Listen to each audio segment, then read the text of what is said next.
What's So Great About God with Dinesh DSouza and Christopher Hitchens. Dinesh DSouza is a native of India who has lived in America for 30 years and now resides in California. He graduated from Dartmouth in 1983 and served as policy analyst in the Reagan White House. He considers himself a rebel against extreme secularism and claims that Christianity is winning the battle with secularism and that atheism is on its way out.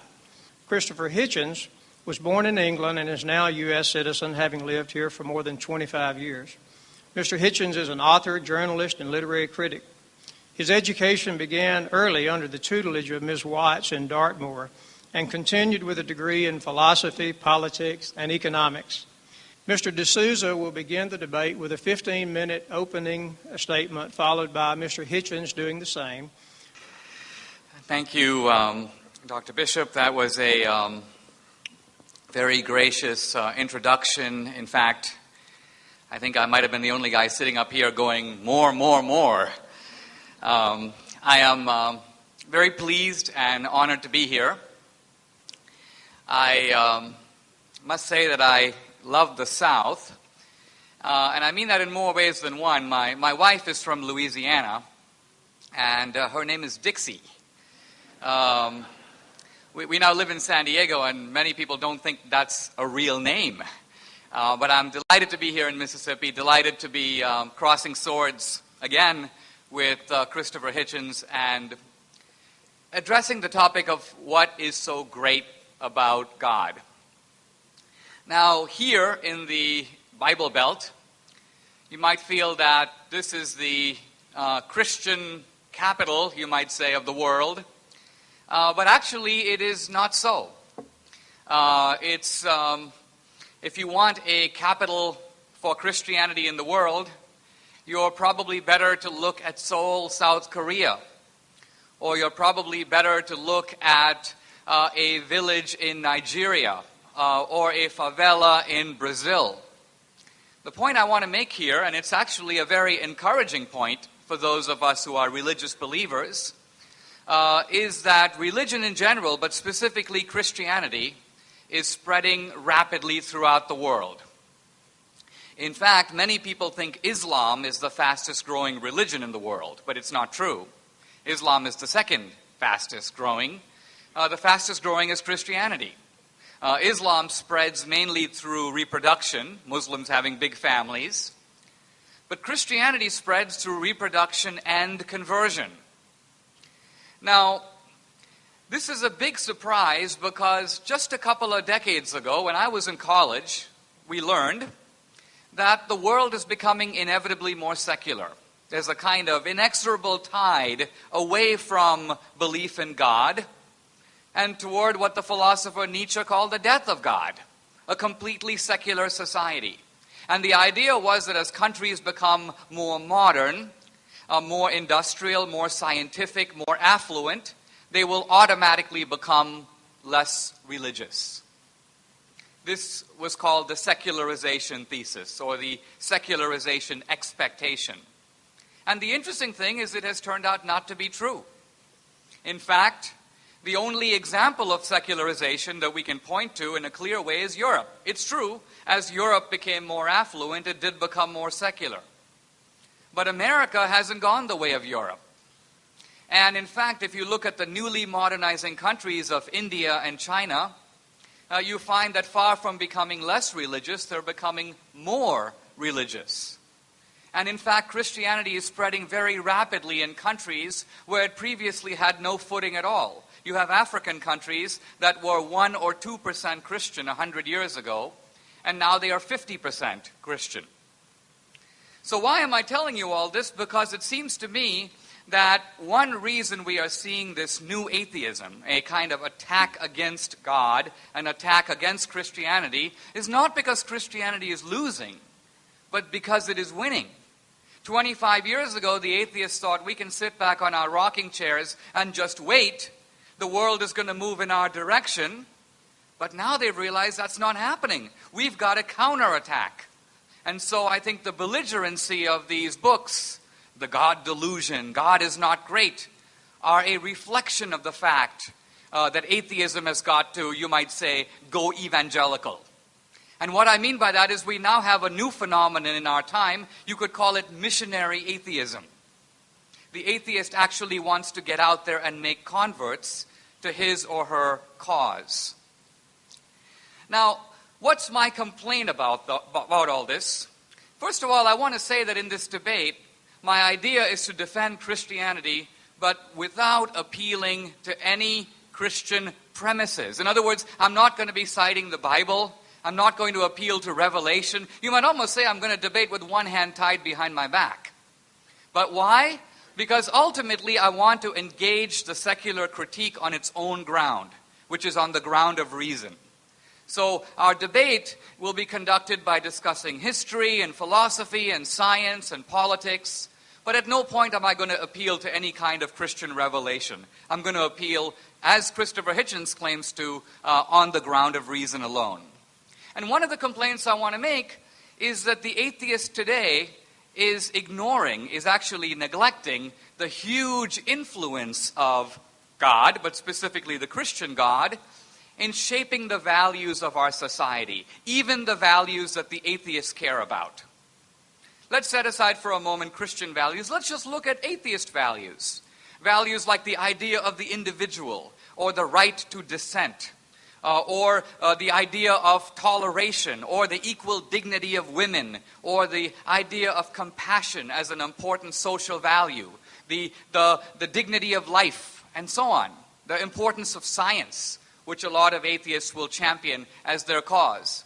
The point I want to make is that these values have assumed the importance that they have in the West, and in fact, in some cases, in the world, because of Christianity.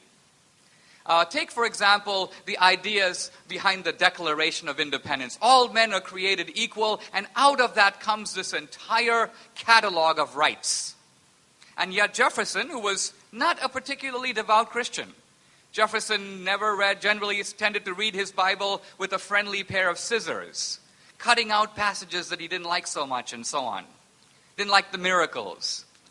But on the other hand, when Jefferson sat down to identify the source of our rights, where do these rights, they're supposed to be self-evident, some people might say they're not evident at all. Where do these rights come from? Jefferson could think of only one source, namely our Creator. Ultimately, it is because we are created equal, you may say, in the eyes of God. That's why it follows that no man has the right to rule another man without his consent. That is not only the basis for opposing slavery, the anti-slavery movement, but you might say it's also the basis of democracy. Modern democracy is based on the idea of what?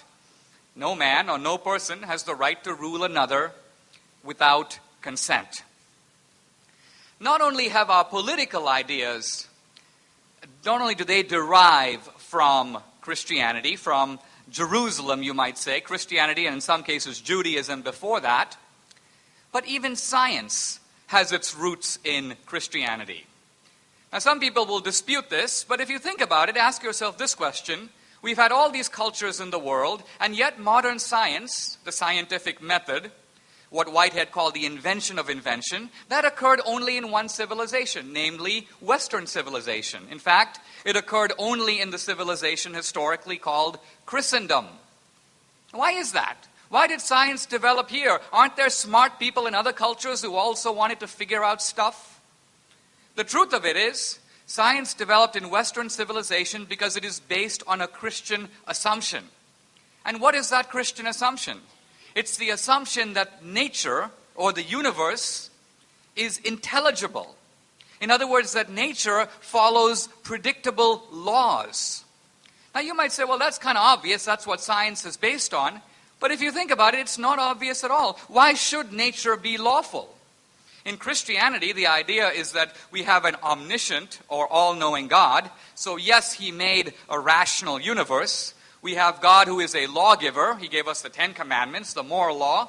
So it's not surprising he gave us the laws of nature. But my point is, in some senses, the intelligibility of the universe is a kind of mystery. Let me give you an example of what I'm getting at here. It is one of the central laws of science that light travels at the speed of 186,000 miles a second in a vacuum. That's one of the central laws of science. And yet, in some level, if you think about it, you say, well, how do we know that?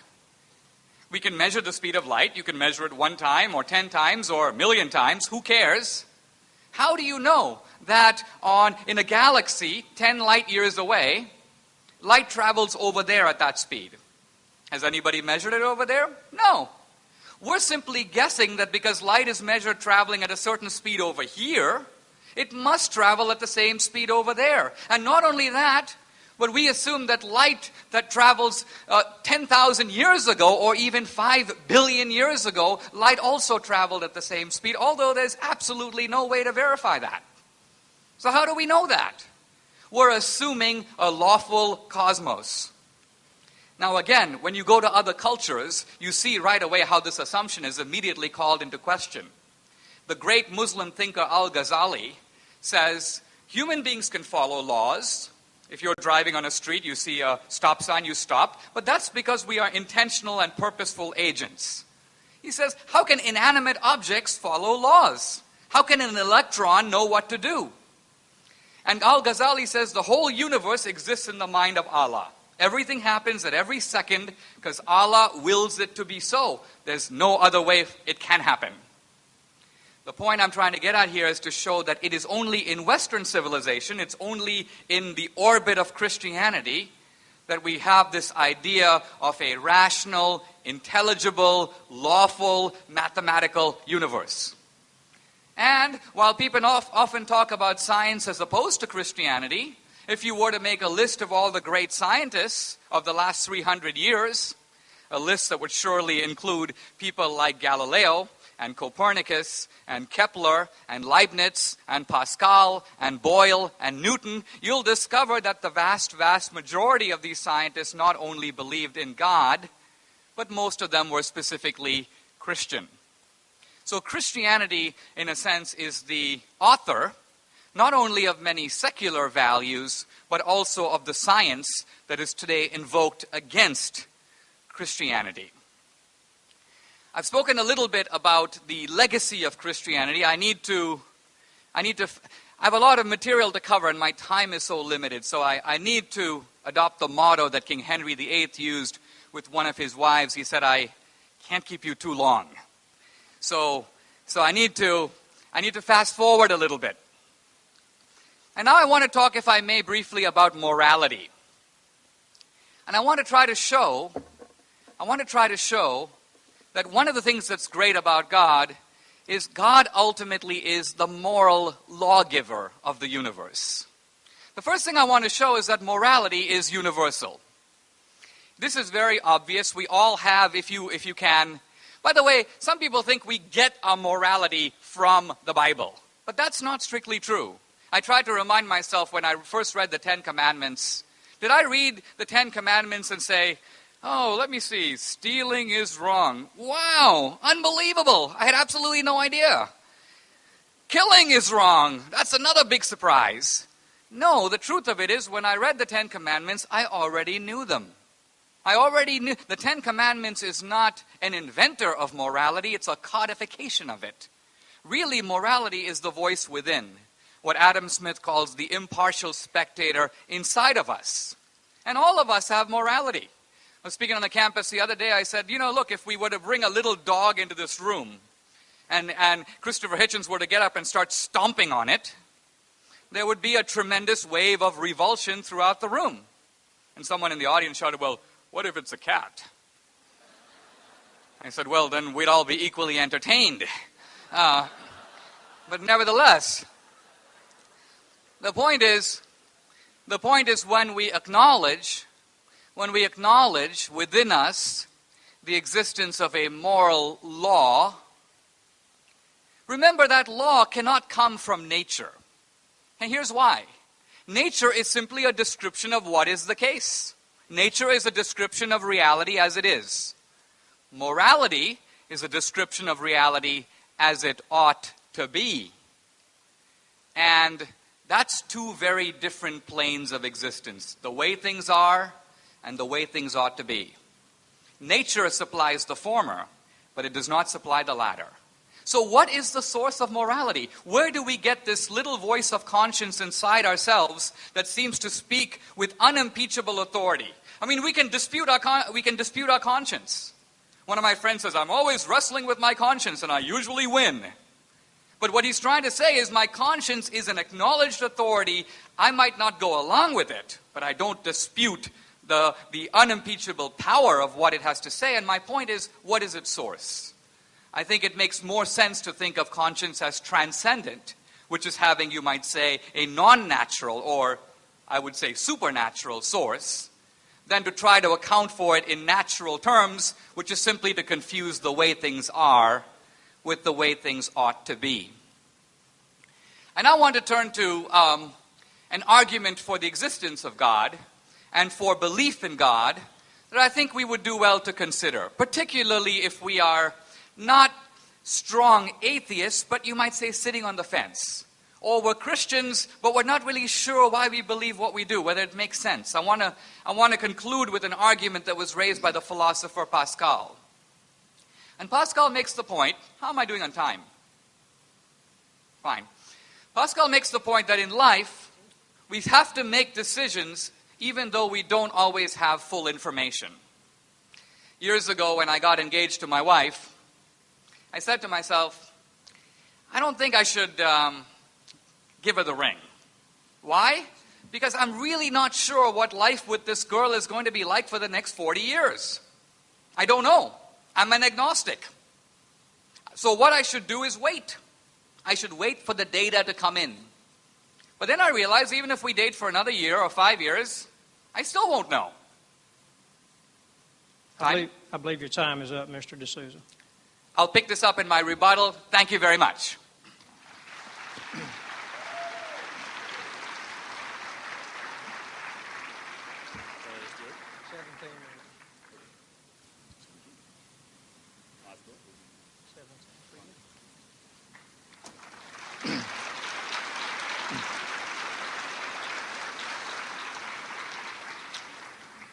Well, Mr. President, ladies and gentlemen, thank you very much, brothers and sisters, comrades, friends, for coming. I'd like to exempt myself from the chairman's kind offer of protection. You don't have to demonstrate southern courtesy to me. I've had enough of it all day. Everyone's been almost stupefyingly polite and gentle with me. So if anyone wants to get rough, they might find that I was ready to play. Second, I want to explain a little riddle in the introduction about Mrs. Watts, my first and in many ways my best teacher when I was 9. She was my nature teacher in a lovely little school in the west of England. She was also my scripture teacher. So she would take us on nature walks, show us the beauties. Then she would do us search the Gospels. And everything would have been fine if this lovely lady hadn't overreached one day and tried to combine her two roles, tried to fuse them, and on a nature walk say to us, look, children, how beautiful and green all the vegetation is, the trees, the grass, the leaves, and how good that makes God, doesn't it? How kind also it makes him, as well as how powerful. Green is the color most restful to our eyes. And God could have made it mauve or orange or purple if he'd wanted to, and there'd have been a terrible clash and wouldn't have been so comfortable. And I was 9, and I knew nothing about chlorophyll or photosynthesis or evolution by natural selection or any of these things, but I remember thinking, that's nonsense. The eyes have adapted to the environment, not the environment to the eyes. And from that moment onwards, I've been able to see through all arguments from design, however subtly they're put, or by however clever a person. Now, the subtitle of my book is that religion poisons everything, and some people come up to me and say, or ask me at meetings like this, come on, lighten up, can you be serious? Everything? Do you really mean everything? I mean Italian cooking, fried green tomatoes, chess, tantric sex, whatever. And yes, as a matter of fact, I do mean to say this, because I think that the religious cult, the impulse to worship, in other words, the impulse to displace ourselves onto a higher and unalterable authority, in some way attacks us in our very deepest integrity, and it threatens to take away from us what is our most precious as well as our most worrying and anxiety-making thing, which is our need for responsibility, our need to accept it for ourselves, and our wish to be free, contrasted with our wish, very frequently and very noticeably expressed, our wish to avoid responsibility and our fear of being free. And it's the latter two things, it seems to me, that religion caters for. We're offered in religion the chance to have our sins not just forgiven, but taken away from us altogether. We're offered the chance to throw them on somebody else. We're offered what I consider to be the horrible and rather immoral doctrine of vicarious redemption, whereby it's as if you never sinned in the first place. It's not like having your debts paid. It's not like having wasted time made up for you. It's as if you've been cleansed, as if you never did it. This is an absurd abandonment of responsibility, and it takes the form, an unpleasant form, well known to the peasants of antiquity, of scapegoating. You simply throw it all onto another party and make that party, sometimes an animal, sometimes a human sacrifice, bear these sins away. Out of this kind of ritual and out of this kind of negation of responsibility, it seems to me, we have to grow. So that's the first point. It denies us our moral autonomy.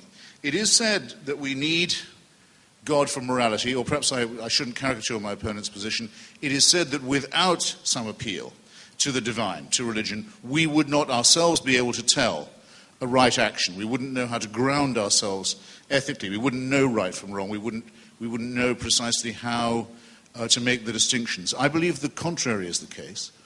I believe that my mother's ancestors, if they ever did really spend all that time getting to Mount Sinai, which I think is, by the way, a mythical story, but never mind, let's take it as true for now, would not have got there and would not have got that far if they'd been under the pre-existing impression that adultery, perjury, murder, and theft were all fine.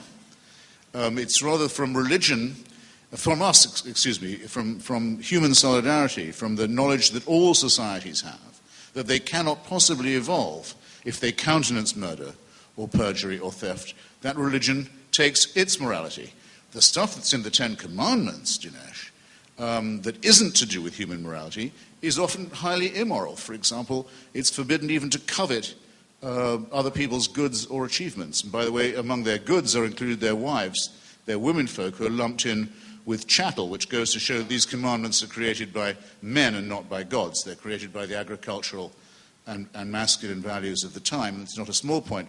But there's nothing, for example, to condemn the abuse of children.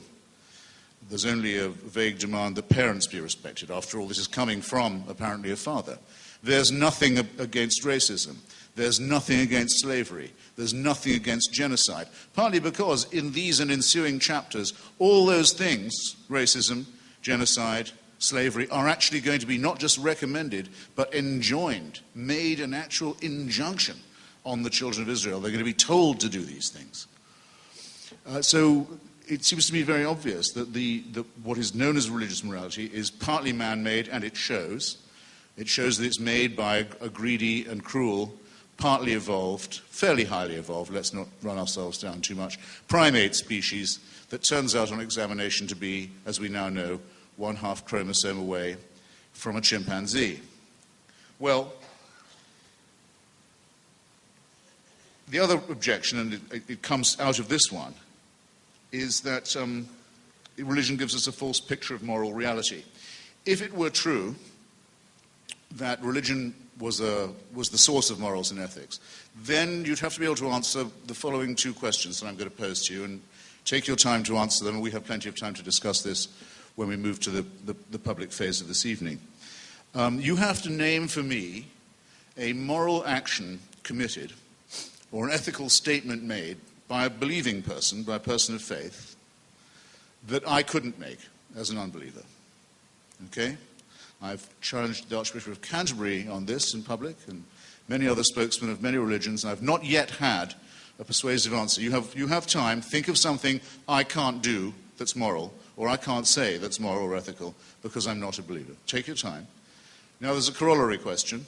Think of a wicked thing done, or an evil thing said by somebody purely because they are a person of faith. You've already thought of one. You don't need any prompting from me. The suicide murder community is almost entirely faith-based. The genital mutilation of children is exclusively religiously motivated. Sins that hadn't been thought of before, things that we've hardly had time to think of condemning, are actually advocated by men of God, and often in the name of God, as a matter of obedience to his will. So just bear in mind, ladies and gentlemen, if you do want things to get a little warm later on, that I, for one, will take it as extremely insulting if any person of faith makes the assumption that their faith gives them a moral edge on me. I want to hear a lot more apologizing from the faith-based communities for the evil that they've done before they even start clearing their throats and telling me I wouldn't know right from wrong without their permission. I'm sorry, I can't be spoken to in that tone of voice, and nor should any of you. On with the false picture of reality. Religion has its grandeur. The reason why this discussion is always so interesting, always so worth having. The magnificence of religion comes from the fact that it was first. It was our first attempt. It's our first attempt to make sense of the cosmos, our first cosmology, our first attempt at philosophy. In many ways, and in some of the books, our first attempt at literature and poetry. In some ways, our first attempt at medicine, even at physics, at all the sciences and some of the arts. This was humanity's first fumbling attempt to look at the sky and see where it fitted in. All credit to religion for trying this. Someone had to. But because it was the first, is also in many ways the worst. What happens when you don't have a germ theory of disease and you wonder where the plagues are coming from? Well, you either think they're a punishment from God, or you think, depending on how far we've gone along into the medieval years of religion, they come from the Jews poisoning the wells, or from witchcraft, or from people not going to their prayers enough. The same about natural phenomena like earthquakes or floods.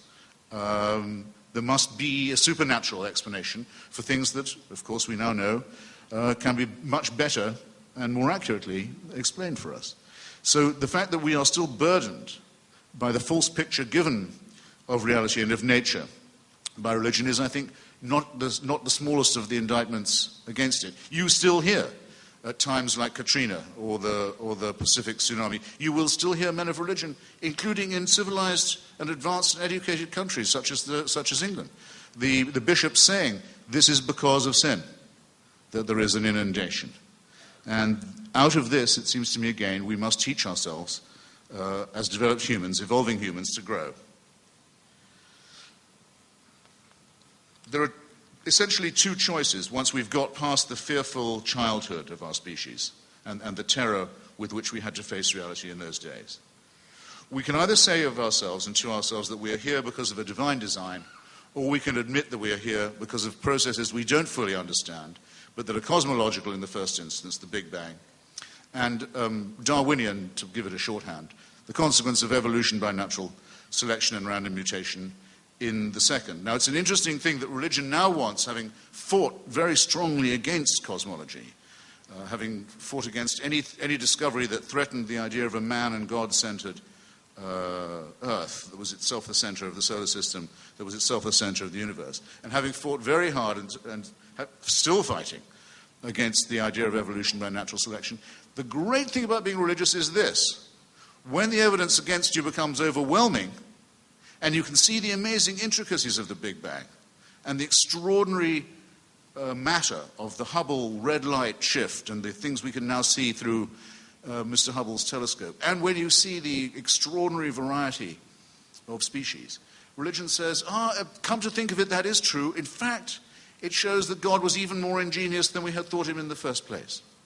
What's my objection to this kind of argument? Well, of the many I could make, the first is simply this: it's completely impossible to refute.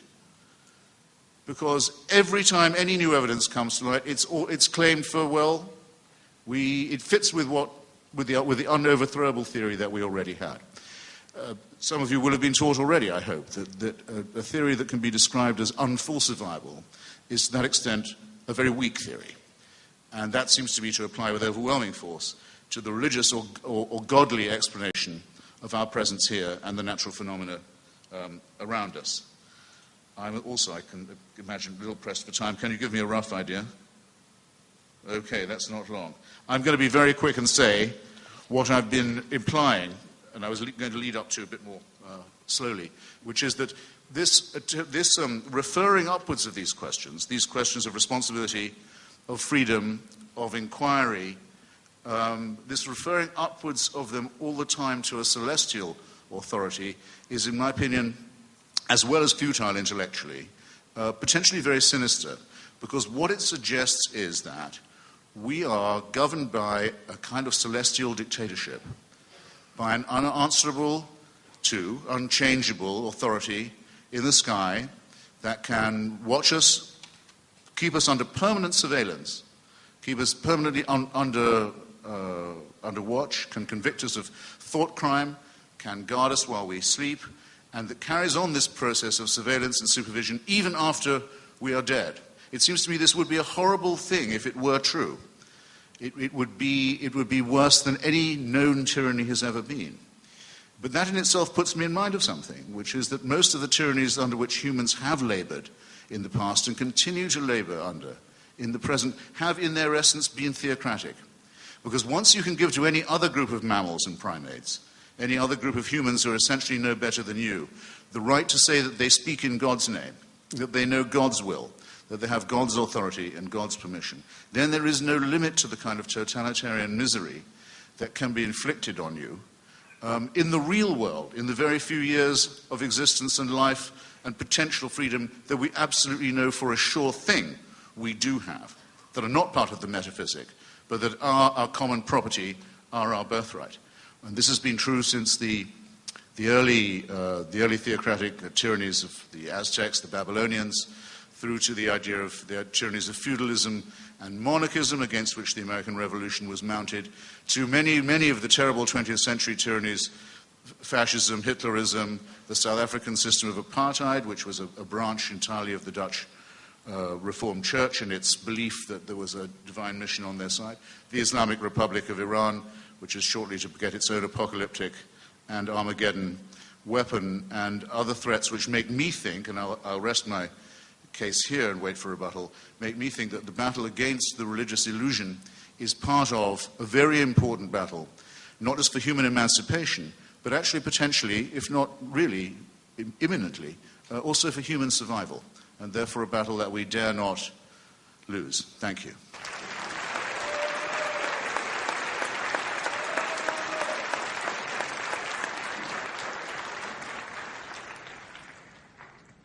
We accidentally let Mr. DSouza go over time for 3 minutes, so Mr. DSouza will have a 5-minute rebuttal, and then we'll even that score by giving Mr. Hitchens an 8-minute rebuttal.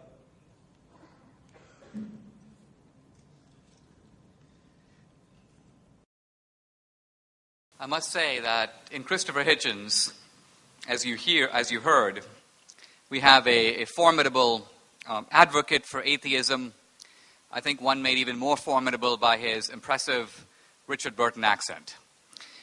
I do want to begin by challenging a couple of the specific claims that he made, because I think that in these debates we're all entitled to our own opinions, but we're not entitled to our own facts. He began by saying that he challenged Christians, or anyone, to state a premise from within religion that is exclusive to Christianity, that would not be or could not be advocated, I suppose, consistently or in reason by an atheist. And I have an answer for that. It's simply Christ's principle or injunction to love your enemy. Now, obviously, any atheist can say that, but it makes absolutely no evolutionary sense. The whole point of evolution is to wipe out your enemy, who is a threat to your survival and the perpetuation of your genes. Yes, you might make temporary bargains with people for your own gain, but the idea of universal brotherhood, of taking care of the stranger, of pure altruism, of loving even those who intend you harm, this is a doctrine that I have never heard an atheist advocate, and I don't think anyone in good conscience could.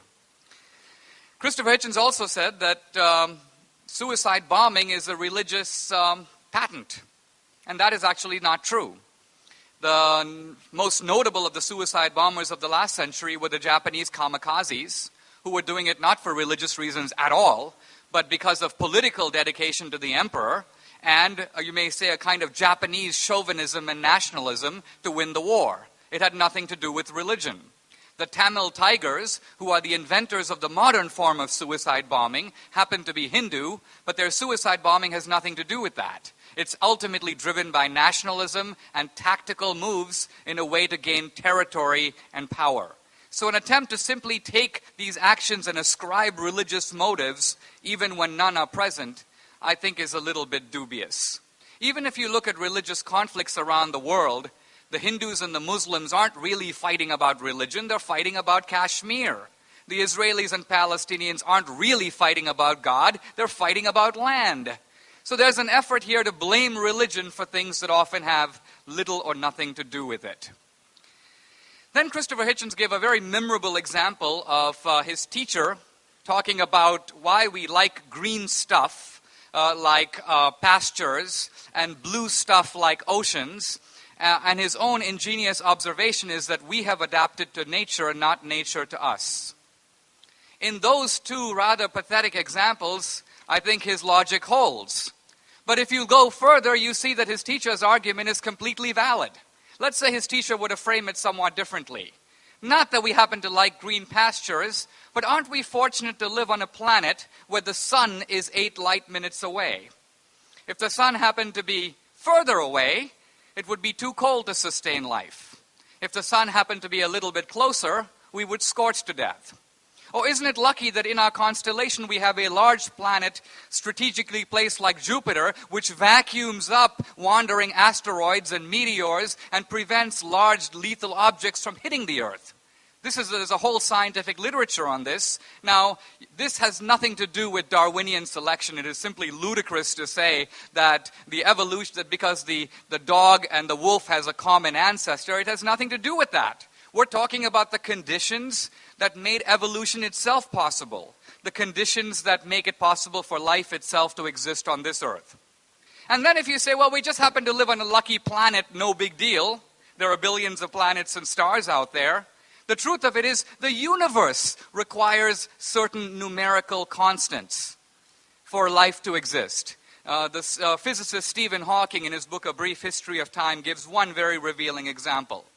He says that if the rate of expansion of the universe from the time of the Big Bang differed, not by 10% or 1%, but 1 part in 100,000 millionth million, we would have no universe, we would have no life. This is an argument for design at a completely different level than Christopher Hitchens' well-meaning English teacher.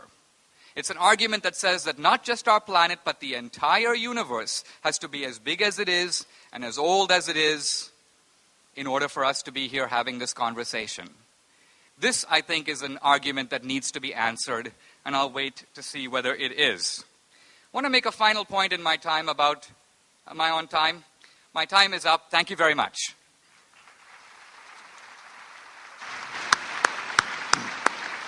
Eight minutes. Mr. Hitchens will have 8 minutes, timekeepers. Okay, well, I'll do it directly, because this is starting to be fun. I don't want to change the goalposts, of course, but I don't actually think that loving your enemy is always a moral injunction. There are some enemies I don't love, and I don't think I should. It's not my right for people who might want to kill you and your children or kill my children. It's not my right to love these people. It's my duty to destroy them, to defeat them. There's nothing moral about saying, let them have their way, turn the other cheek. That would simply be my political, my secular, rather than my theological view, but I do think there is a problem with the rest of what Dinesh said on this point. The other injunctions about love, and we'll stay just with Christianity for the moment. A problem I always had with it was compulsory love. Not you're compelled to love your neighbor, or even not just to love him, but to remember to love him or her as you love yourself, an injunction that actually cannot be obeyed. Nobody with any integrity and self-respect can have the same regard for another person as he has for himself and perhaps his family. It's not to be expected. It's more than can be demanded. It's a work of supererogation. And it has the sinister corollary that because you know you can never quite do it, you're always falling short. You must always flagellate yourself for failing to come up to this magnificent idea. You're always going to be guilty again. You can't possibly be right. You're always in a state of sin. And this has the connotation, again, of the totalitarian, a law you cannot obey. Further, you're supposed to return this love to someone who is your creator.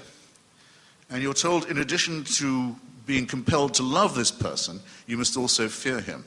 Is there not a problematic element here?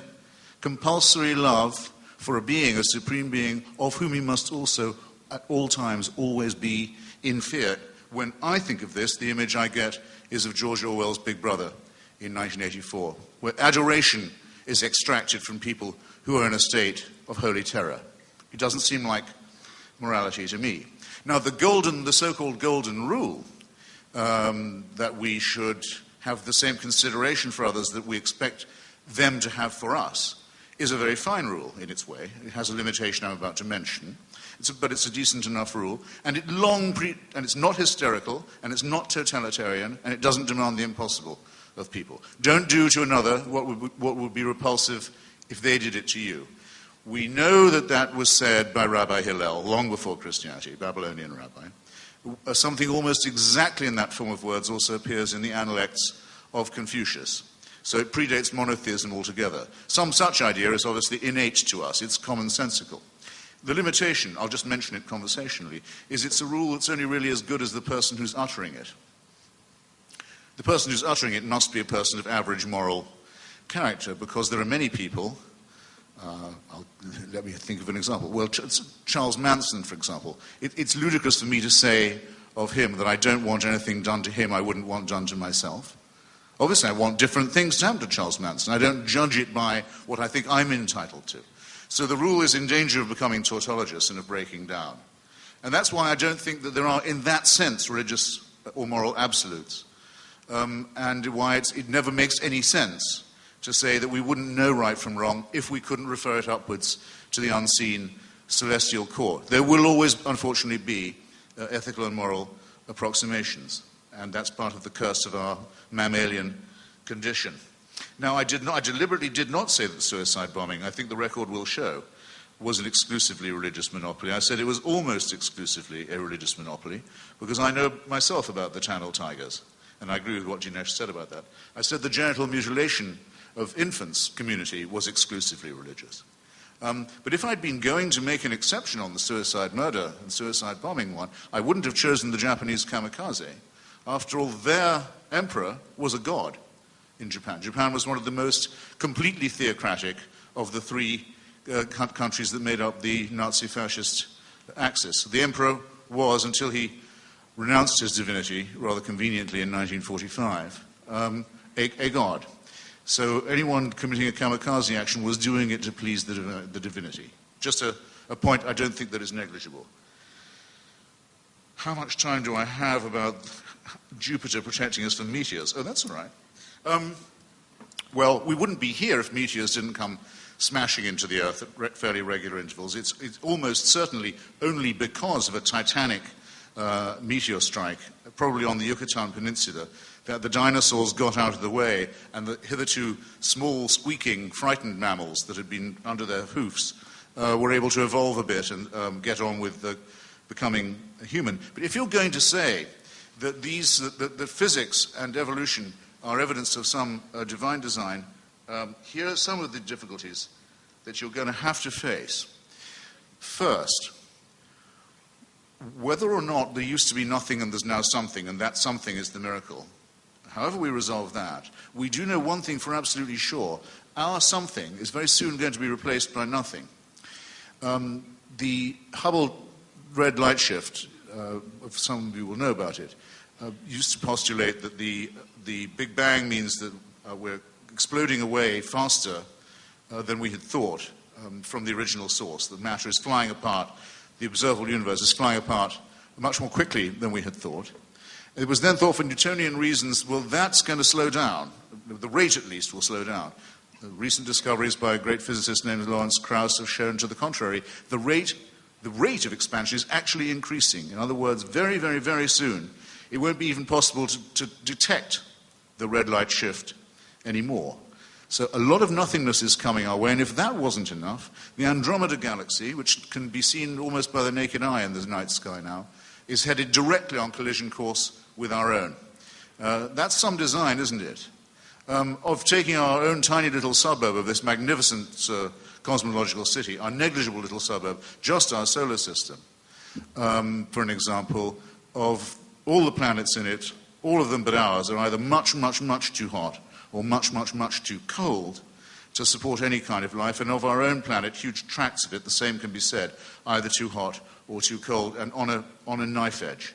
And we've only been on it for about 100,000 years minimum, 250,000 years maximum, and our tenancy on it can already be seen to be very short term. And in the meantime, we've discovered that of all the species ever put on this planet, or to have occurred on it, I mean to say, 98 to 99% have already become extinct. So if all of the things I've just mentioned to you, all of which are true and factually verifiable, are the responsibility of a deity, then there's only one conclusion you can draw. This deity must be very, very clumsy, very tinkering, very improvising, and very, very wasteful of cosmic and human and animal material, at least. He must be very, very capricious indeed, playing and toying with his creatures and his creations, and or he must be very cruel and very indifferent. So if you want to award these responsibilities to your God or to your religion, then I'm entitled, I think, to wish you joy of it. Thank you.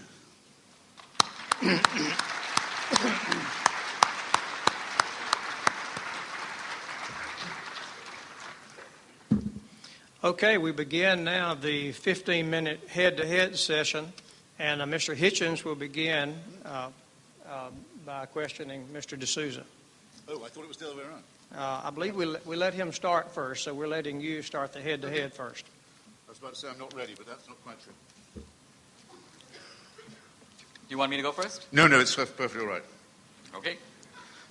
Wouldn't you say that we, well matched as we are as chaps and as magnificent mammals, either products of evolution or of a creator, that our position on this stage isn't precisely equivalent? In other words, you couldn't really resent it if I said you've got a burden of proof that I don't really have.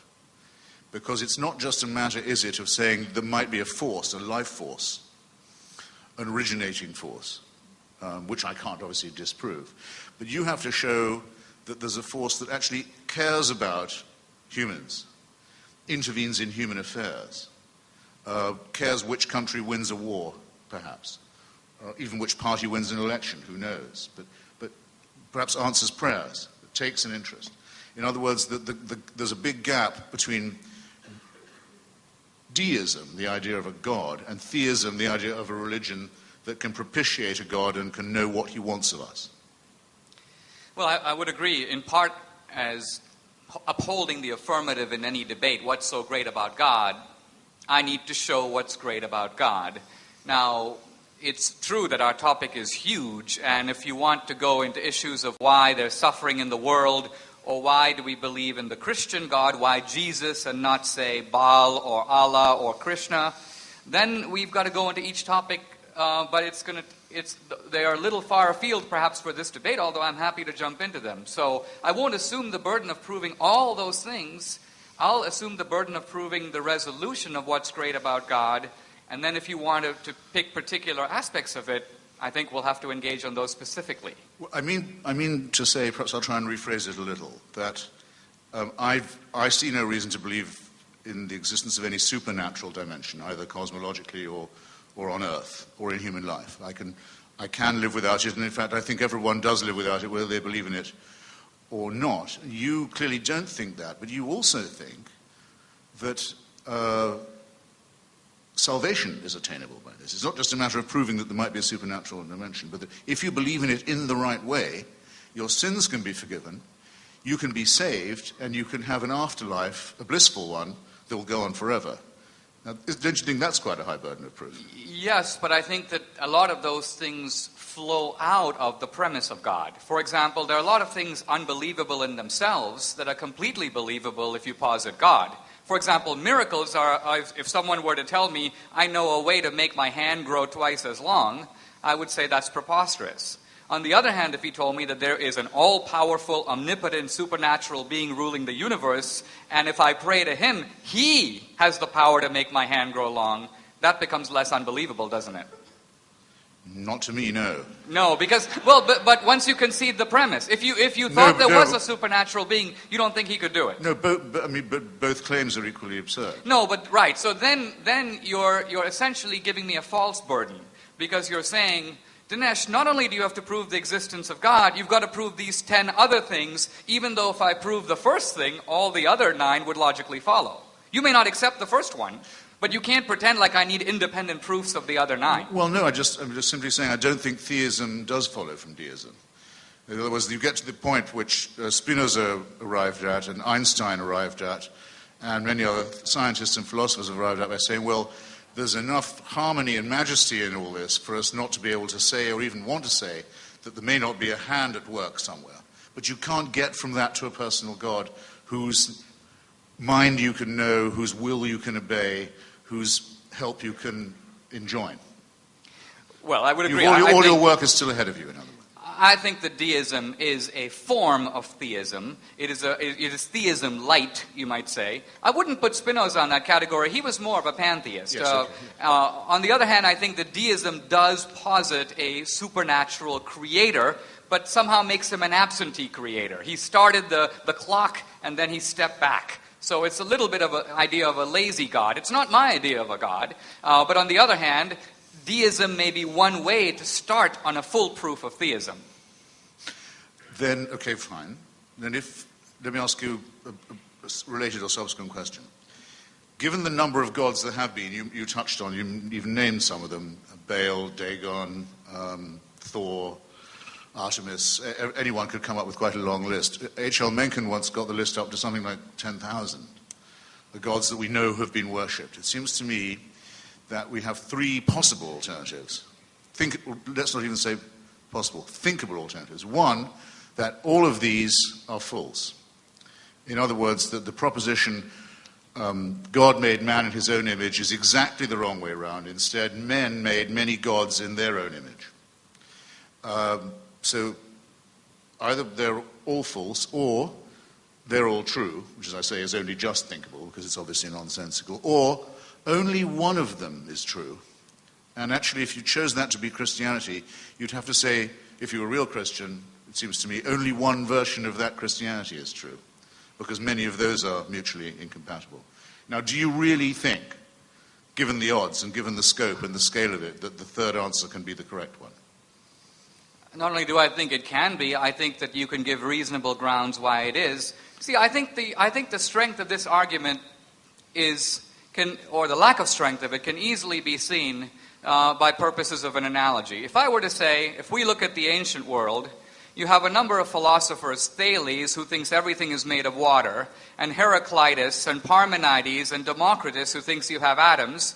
And just because we've got all these competing rival theories, it's probable that none of them are right, and there really isn't a theory that is right. Well, it turns out that Democritus was the closest. His atomic theory, actually, looking at it, making allowances for the difference of time and era, it's not that because you've got many theories, one is bound to be wrong. In fact, you could say that because all these religions represent human efforts to reach the supernatural, the fact that you've got so many efforts shows that it's quite likely that some efforts are closer than others. It's sort of like a way of saying, we're all trying to get up to the light up there. There are going to be different attempts, different theories for how to do it, but some of them may approximate better than others. But, Dinesh, and one might actually be the closest. But surely that's not really an analogy. I mean, conflicting accounts of observable natural phenomena. Right? He's saying, what are the constituent elements of matter? We can see that nature is here. Is it all water? Is it all air? Is it phlogiston? Is it atoms? That's completely different from saying, whose God are you going to worship? And by the way, scientists do not kill each other for coming up with different interpretations, nor do they sentence other people to eternal paradise or torment for getting it right or wrong. Religion is something else than an opinion. I hope you'll agree. It is, but let's a faith. Let's look at that. It's a faith with a big promise attached to it. I wouldn't say that exactly. Here's why. Let's say that you've got a human level over here, which is to say the level of terrestrial man. Let's say that we have a divine level, which is perfection, perfect beauty, perfect goodness, perfect truth over here. I would say that the Eastern religions are trying to cross this huge chasm by diagnosing a problem. And the problem is essentially the word that we begin our sentences with, I. So if you can get rid of the self, the idea is, then you can achieve nirvana, liberation. Now that is not faith, that is actually a specific moral remedy for a specific human problem. Judaism and Islam have a different remedy. Here's the human level, here's the divine level. Here are a set of codes and commandments and diets and regulations. Pray 5 times a day, look in the direction of Mecca, observe Ramadan, and this ladder will take you human step by step to God. Christianity says, no, this is a noble effort, but it's not going to work because the gap is too large. If it's going to be closed, God has to close it. This guy up here has got to come down to the human level. That's the only way to bridge the chasm. Now, again, I haven't appealed to Scripture. I haven't appealed to faith. If you agree that I've given a reasonable approximation of the human problem, you can just assess this is the Eastern solution, this is the Islamic and Jewish solution, this is the Christian solution. Which one seems to make the most sense? Well, you did begin by a self-denying ordinance and say you weren't going to postulate revelation. But if I you're didn't going appeal to revelation. No, but your model just now would necessitate that, wouldn't it? Say, no, you're not building up to God. God is coming down to you. That must mean a revelation in the sense of an intervention. No, but Christopher, my point is I'm not appealing to revelation as a source of authority. What I was trying to say here is there are 3 competing explanations, and one of them is going to make human, intellectual, and experiential sense. So I wasn't appealing to revelation in that sense. But you would agree, wouldn't you? I think you'd have to agree that anyone's entitled to say that all 3 of those would be false. Well, of course you could, but you could reject the premise that there is a way to cross the chasm, and that would be the atheist position. So that would be a way of saying, no, we've got a livid level down here. There's just no way. This is simply a hocus-pocus level. This pure perfection and beauty is a myth. This is the way we are, where Darwinian primates get used to it. That would be a 4th position. So tell me. I can almost see why people hold it when I hear you talk. Listen, because we are doing God, not just Christianity, and I guess I've probably only got about 1 or 2 questions left, and it's a matter of the majesty and grandeur of religion and God in general that we're talking about. Let me ask you this. If I was being born today in Saudi Arabia, would you rather that I became an atheist baby or a Wahhabi Muslim baby?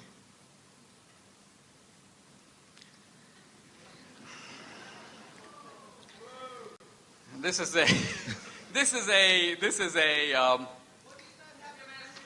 a trick question because, look, if you told me that you are going to be a baby destined to be a sort of miniature Bin Laden, then I would rather take Christopher Hitchens over Bin Laden. Oh, thanks a lot. It wouldn't be a close call. God, that was like pulling teeth.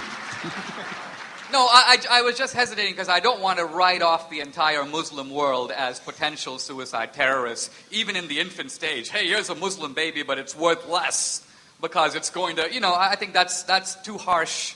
I mean, there's a species of Islam I think we rightly fear, and I think we're on the same side of the aisle on that one. But I just didn't want to paint too broad a brush with the Muslim world. Is it my time? Yeah. What I mean is, when your turn's over, then I'll ask you questions. Yes, sure. It is, okay. Yes, I believe it is yours, yeah. Let me begin by clarifying a couple of things. You earlier referred to Charles Manson, and you said, I don't want us to treat Manson the way I want to be treated. But I think that the moral principle involved here is the following. It's not, should we treat Manson like Hitchens, but rather, we should treat Manson the way we would want ourselves to be treated if we did what he did. In other words, the moral principle here is, when it says treat others as you would wish to be treated, it's not Manson's a murderer and I'm not, obviously treat us differently, we know that. The moral principle is, obviously, put ourselves behind a veil of ignorance, in John Rawls' terms, and say, we don't know who did it. Let's say I was the guy who did it. What punishment would it be just to impose on me? Life in prison, the death penalty? Well, okay, it's not me, it's Manson. Give him that. So that's a way, ultimately, of applying, you might say, a neutral rule. So do you agree that the Manson analogy was flawed in that sense? Then it would be, Dinesh, it'll be a different rule. The rule is, do not do to another what you would not want done to yourself. I'm saying, in that, I quite agree, by the way, with your Rawlsian take, but that's evolved without any reference to any injunction about a golden rule. You spoke about compulsory love. Yes. But isn't the lesson of the book of Genesis, and isn't the core principle of Christianity that God offers his love to us? Christ died for our sins, but there's nothing compulsory about it. It's completely a free choice. You have a free choice. No one's forcing you. You've chosen to reject it, but nobody made you. Well, you can, of course, you're free to reject it. I'm here to illustrate that point to the best of my ability. But in a very large number of times and places, the price of rejecting it, or even of seeming to reject it, has been very high. And not just in the sense of eternal punishment after death, but extreme punishment and persecution during the only life one actually has. So I'm thankful, very grateful to you, naturally, for giving me my manumission. But I don't actually think I need your permission to be free on this point, or the permission from the divine either. That's being unfree. It's like saying, of course if people ask me, have we got free will, I say yes. Of course we have. We have no choice. At least I know I'm being ironic, and that the irony is somewhat at my expense. But if you say, of course we have free will because the boss says we do, you've advanced the argument not at all. It's analogous to that. Okay, that's the end of our head-to-head session. Thank you both, gentlemen. What? I thought he had 15. 15 minutes. Oh, but you know what? I think we misfired a little bit in that we were initially intending to go back and forth, but we carved the time, and he took the bulk of it. Let me have a couple more questions, and then we're happy to move it. I think he should, don't you? Yeah. Are you happy with that, Mr. Hitchens? Yes, I think I unintentionally overrun my time this time.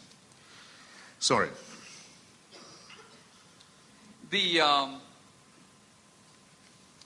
You mentioned the issue about design, and you said that you've become kind of immune to arguments from design. So how do you think we got the universe? Well, the term Big Bang was originally used, like the term Tory and suffragette, as a term of abuse, as a term of mockery, by Professor Fred Hoyle, who is at different times, he's a great physicist in Cambridge, who at different times has been a believer and an unbeliever. But he thought the idea that things had begun in this way was so ludicrous that he said, oh, I suppose you think it all began with some Big Bang. I think it was on a BBC discussion program. Right, now, but when Hoyle acknowledged the Bang, he said, I'm quoting him now, it looks like some super intellect has monkeyed with the laws of physics. Yes. I'm quoting Hoyle. Right. And you're probably familiar with the quote. Yes, well, I said, he's been both a believer and an unbeliever. I'm not a physicist at all. I'm a member of no school, as far as this goes, but I know of no physicist who seems to need any supernatural help in explaining, or let's say better understanding, because we're only grazing on the very, very lower slopes and the outer limits of knowledge at the moment, that it's at all time to be able to postulate that there's a supernatural intervention involved, any more than one is required for the origin of species. Though I can't disprove that there was a divine hand involved in that too. It's just that everything operates just as well, every analysis, every explanation, without such an assumption. Let me ask you finally about morality. You gave the example of human beings being 95% or 99% chimpanzee in terms of the similarity of genes. And yet, in the chimpanzee world, things work a little differently than the human world. You turn on the Nature channel, you'll see that one gorilla, one ape will go into the lair of another, stupefy the rival with blows, grab the female chimp, drag her screaming and bloody to his own lair, rape her, and this is called the Nature channel.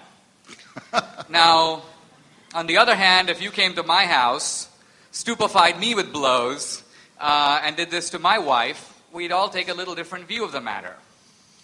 If we are merely evolved primates, where did the moral or ontological leap come from that makes two creatures almost identical genetically be assessed so differently in any moral compass that either you or I would use? Well, I wasn't saying that we were equivalent, though, with our half chromosome away, actually, is what it is with the chimpanzee. I wasn't saying that postulated an equivalence, though, again, the example you've given isn't quite the one that I would have chosen. Somewhere in the world right now, that's happening to a human woman. It's actually quite a large number of human women, I can bet you. That's right, but... And for the minimum 100,000, maximum 250,000 years we've been on the planet, it's happened a great deal. And whereas the chimpanzee doesn't have a torture chamber, doesn't practice genocide, doesn't make war, doesn't have the refinements of cruelty that the senior partner does. Our difference is that we are the only primates who know how to laugh. We're the only ones who definitely know we're going to die. At least I think the evidence is pretty solid that we're the only ones who know that. And we're the only ones who make gods, and we're the only ones who think we can cheat death or that an exception will be made in our own case. But it seems to me that gives us more in common with primates rather than less. But what's in common is the behavior. The point I wanted to highlight is what's different is that in every human community, this kind of behavior would be seen as abominable. In other words, it's the moral evaluation that makes the difference. Obviously, you can find, that's why we use the term bestial conduct. You will find bestial conduct among human beings, but the difference is we assess it differently. You never get the idea that in the chimpanzee world, there's a small United Nations issuing declarations of chimpanzee rights. In fact, one of the interesting things about the debate about animal rights is that animals never seem to respect them. So the point I want to make is there is this huge ocean between the is and the ought, and it appears to be crossed only by our species. Now, doesn't that demand some kind of recognition instead of simply saying we're also capable of more evil, we're more capable of more good, and we're more capable of more evil, and we're more capable of the moral standards to know the difference? That's what makes us human. That's fine, except that I don't think I can fully share the premise. I mean, as a matter of fact, in the great state of Mississippi, not very long ago, the rape and torture and bloodying and cudgeling of a woman would have had the sanction of law, and indeed of religion too. But so it's just not true to say that this difference is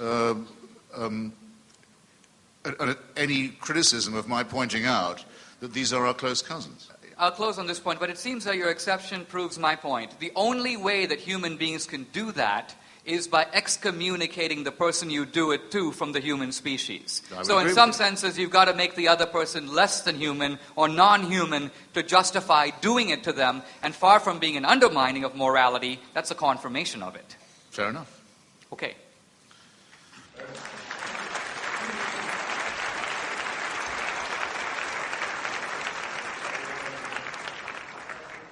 Yes. Now we come to the part of the debate where you get to ask questions. If you have questions for either of our participants, please make your way to one of the microphones at the end of the aisles. Please ask brief questions. Direct them either to Mr. Hitchens or Mr. DSouza. When the person that you're requesting to answer your question does so, the other debater will have an opportunity to respond. And we'll begin on my left, sir. This is a question for Dinesh. You mentioned the universal constants of physics about the improbability for our universe sustaining life. However, I want to know your response to this. Einstein said God does not play dice, which is you're postulating an improbable universe with no denominator. In other words, it might not have been any other way. There may be no other possibilities for universes. So what's your response to that? I'll restate the question. The question is, hey, you've been talking about all these great coincidences, the so-called fine-tuning of the universe, but didn't the great authority Einstein say God does not play dice with the universe, and isn't Einstein's dictum a refutation of this notion of particularity and fine-tuning? Einstein's comment about God not playing dice with the universe was made in the context of the discovery of quantum physics. Einstein refused to believe that nature could be so erratic and unpredictable at the very tiny scale. And then as his life went on, Einstein had to admit that quantum physics was a premise that was not only as validated as the theory of relativity, but in some ways one of the most tested theories in all of physics. So Einstein was wrong. Einstein had to admit that his anxiety about quantum physics was misplaced, and his refusal to believe it one of the great mistakes of his life. So Einstein wasn't even addressing the anthropic principle or the fine-tuning, but in the one context where he used the phrase God does not play dice with the universe, it turns out God does. Mr. Hitchens, you care to respond?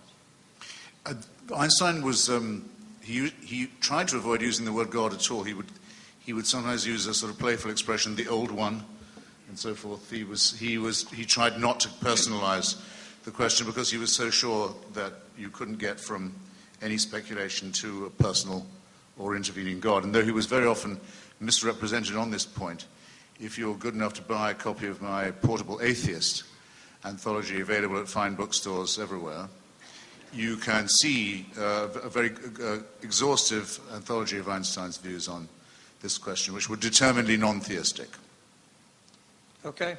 Thanks for coming out, y'all. This is also for Mr. DSouza. I hate to overload him, but when you were making your rebuttal, you appealed to the uniqueness of Earth as evidence for God's existence.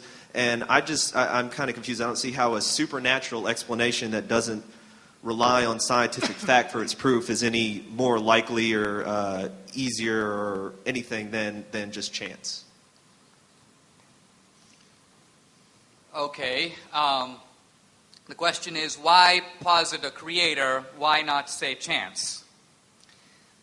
Let me give you an analogy to illustrate my point. Let's say I entered the California state lottery, and I win. I would say, that's chance. It's unlikely. There are a lot of people in California, but someone had to win, so I won. Now let's say that the next week I entered the Nevada state lottery, the Utah lottery, and the lottery in every 50 state, all the 50 states, and I win every single one.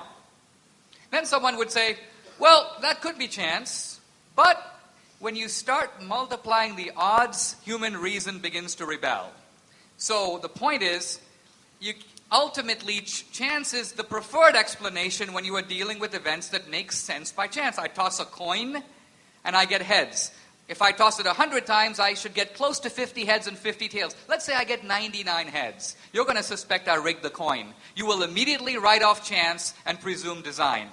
So that's my point. Human reason operates by giving chance the benefit of the doubt, but when a coincidence becomes too big, you begin to suspect a designer.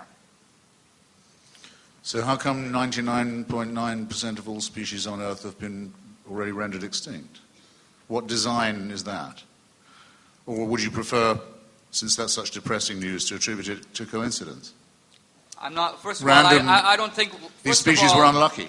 First of all, there are only a tiny percentage of species through time that have developed nervous systems and, at least by our understanding, experience, you might say, pain in the sense that we understand it. We're not sure a cockroach experiences pain. We're not sure that an amoeba does.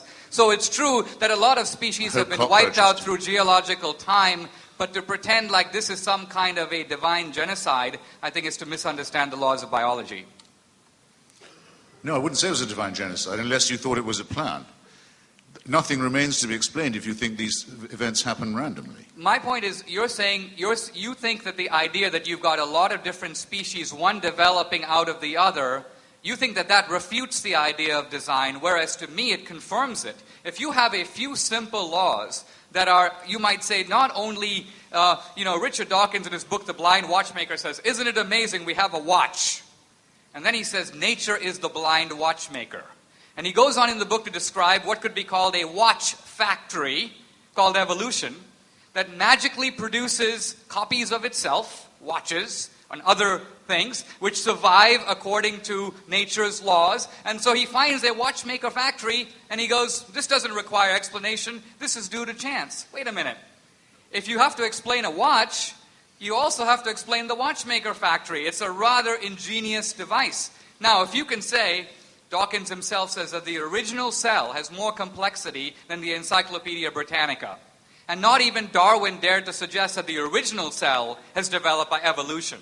Evolution presumes the existence of self-replicating cells and then tells how we can get from A to B and B to C, but it takes A for granted. So it seems to me rather unbelievable to pretend like we have somehow answered the argument for design when we are presuming extremely complex design at the beginning. Yes. Well, that was real. Thank you, gentlemen, for being here and giving us this enlightening discussion. My head, like many of us in the audience, is just awash with these interesting ideas.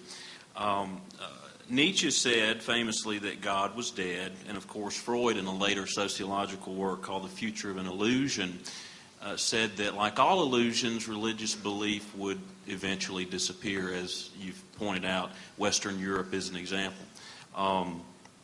The question is to Mr. Hitchens, you said that religion is a kind of vestigial holdover from our intellectual infancy. Do you think that we will all eventually outgrow it?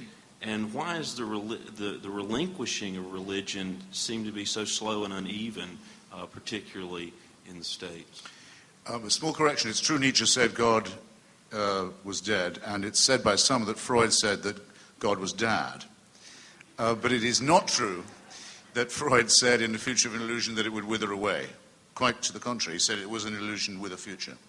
Because, he said, precisely of its rootedness in wishful thinking. For as long as humans are afraid of death and believe it's possible to survive it, or might be possible, there will always be a place for religion. Dinesh and I have had a lot of discussions about this. I think there is truth to that, but I think it's rather reductionist.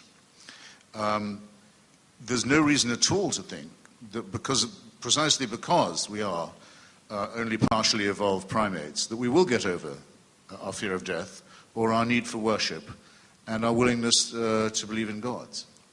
All I can ask people to do is one by one for themselves, to emancipate themselves from this primitive belief, and for societies one by one, as many have, to put at least the theocratic phase behind them and build up a wall of separation between religion and politics.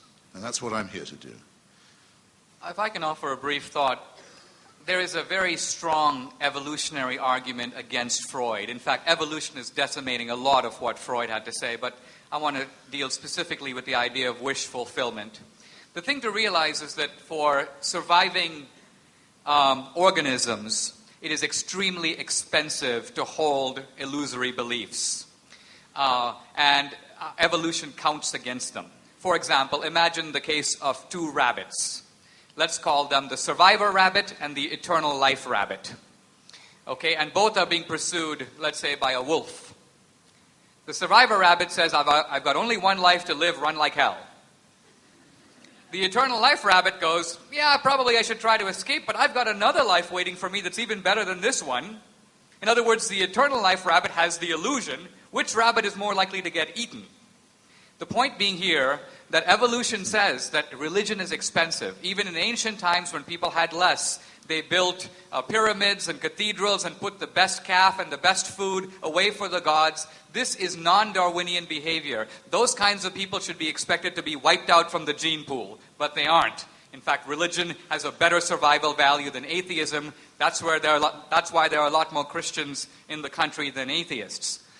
So the point here being that the argument against Freud isn't just that illusions automatically die, but rather that illusions make no Darwinian sense when they are this costly, and Freud needs to come up with a better explanation.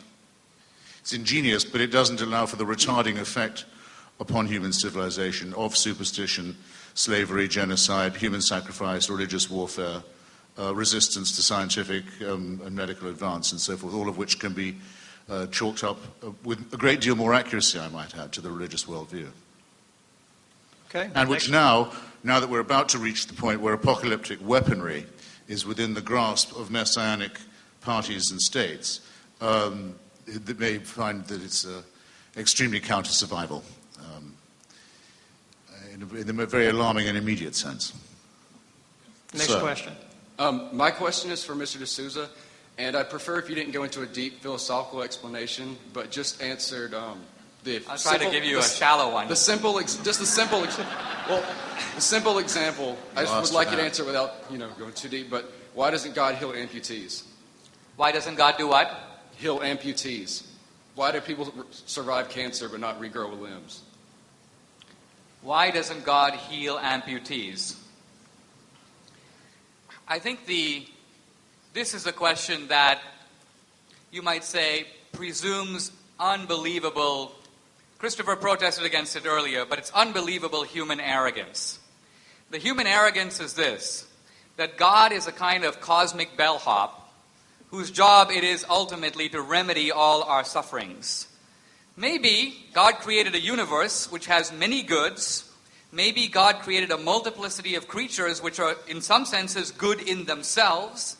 Maybe human beings are part of those goods, but also subject to the same natural laws that affect the universe, so that earthquakes, tsunamis, natural disasters, as human evil that's the product of free will. Maybe God's plan is ultimately providential. It concerns salvation, your soul, the next life.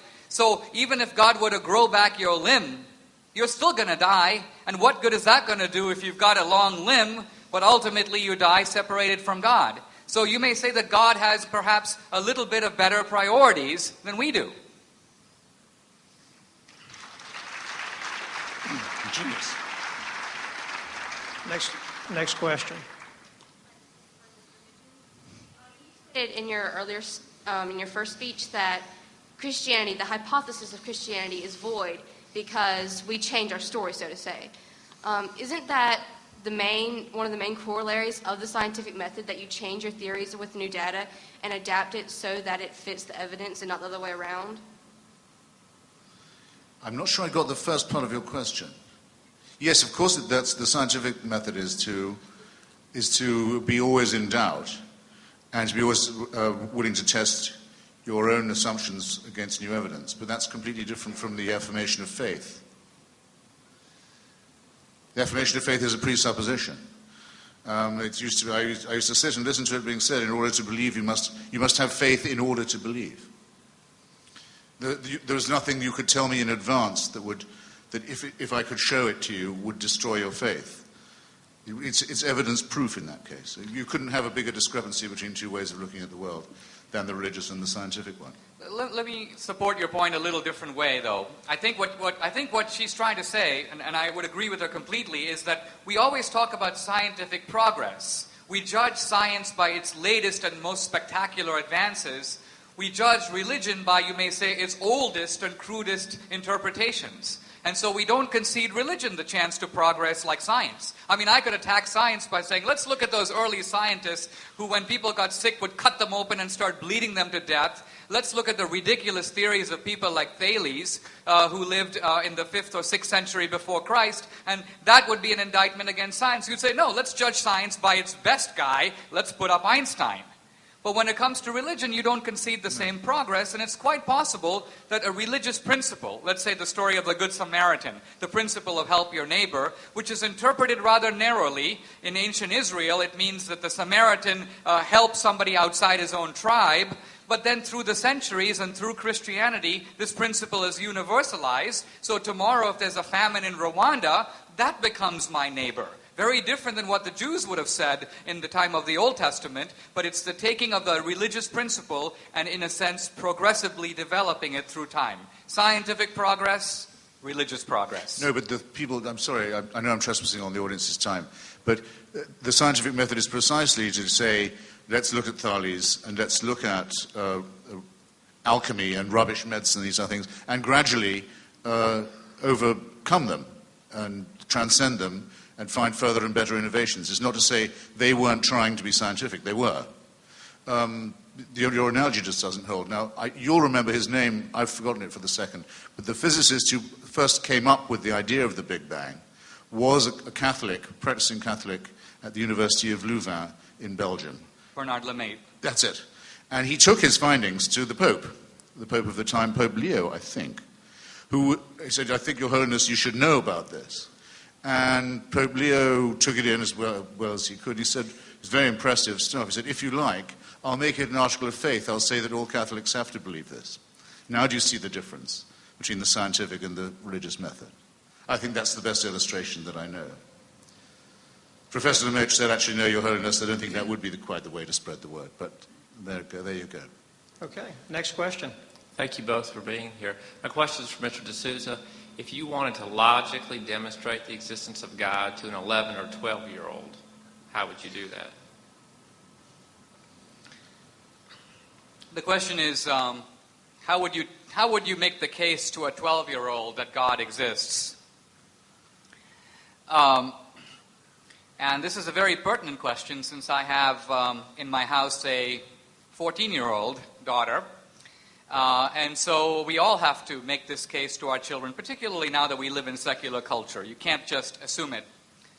I think that one of the best ways to show a child is to point to morality. Because children have a very clear, undiluted, and you may say undistorted sense of right and wrong. See, when we're adults, we develop cunning rationalizations. Because we want to do something that runs against morality, we try to invert the principle. In other words, we become extremely and ingeniously Clintonian in a way that Christopher Hitchens would fully understand. We try a moral inversion in which the right becomes wrong, the wrong becomes... Children don't do that. There's, in the child, you may say, this sort of... The innocence of the child is, in a sense, the clear recognition of the difference. And so in that sense, children hear within themselves the voice. Children are actually natural theists. You don't have to give them a proof because, in some senses, they understand, they recognize this voice within them that's not them. See, their voice is to go for the cookie jar. But there's this other voice, not them, that's saying not to. Now, what is the source of that voice? You can't say it's Darwinian. It makes no sense. That voice requires some acknowledgement and some explanation. And I'm saying the transcendent hypothesis is a better explanation than any rival one. It certainly isn't morality that we've made up. We might make up whether we want to live according to it. But to say we make up the morality itself, give me a break. It's a good statement of the case by Dinesh that our morality is innate to us, though, and not given. Okay, next question. I'd first like to thank both of you guys for coming here. It's a pleasure. And my question is for Mr. Hitchens. Is there a difference between the greatest conceivable being, or the laws of nature, and a God, one that is not sentient? And if there is none, do you support the ontological argument? I assume you're familiar with that. I got the ontological last bit. Could you speak up a little? I'm sorry. Is there any difference between the greatest conceivable being in the ontological argument and a God that is not sentient, one that Mr. DSouza would argue for? And if there is none, would you not support the ontological argument, which could in many cases prove the existence of God? The shortcoming of the ontological argument, tempting though it can be, is that it assumes we could conceive. Well, one of the shortcomings is assuming that we're able to conceive something than which nothing greater can be conceived.